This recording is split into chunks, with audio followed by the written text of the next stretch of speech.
ছবি রাখবো এবার আপনাদের সামনে। সল্টলেকে আইসিডিএস কর্মীদের বিক্ষোভ, স্থায়ীকরণ এবং গ্র্যাচুইটি সহ একগুচ্ছ দাবিতে বিক্ষোভ দেখাচ্ছেন তারা। ঐশী মুখোপাধ্যায় সরাসরি রয়েছেন আমাদের সামনে। ঐশী,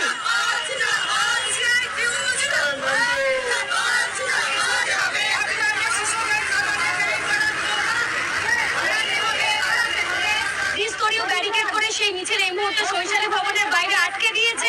তারা এই মুহূর্তে অবস্থানে বসেছেন এবং তারই সঙ্গে তারা জানাচ্ছেন যে যতক্ষণ না পর্যন্ত ডাইরেক্টরের কাছে তারা তাদের এই দাবি, তাদের ডেপুটেশন না জমা দিতে পারবে ততক্ষণ তারা অবস্থানে থাকবেন। কি কি দাবি নিয়ে তাদের আজকে এই মিছিল? আমরা 10 দফা দাবি নিয়ে আজকে এসেছিলাম শৈশালী ভবনে।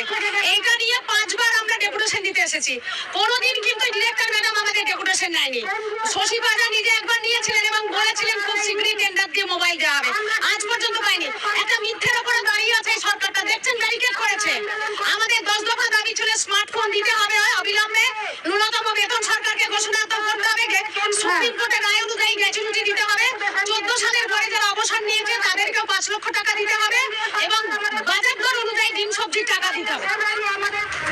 একেবারে ঐশী, অর্থাৎ একগুচ্ছ দাবি রয়েছে, সেই দাবিতে বিক্ষোভ দেখাচ্ছেন এই মুহূর্তে।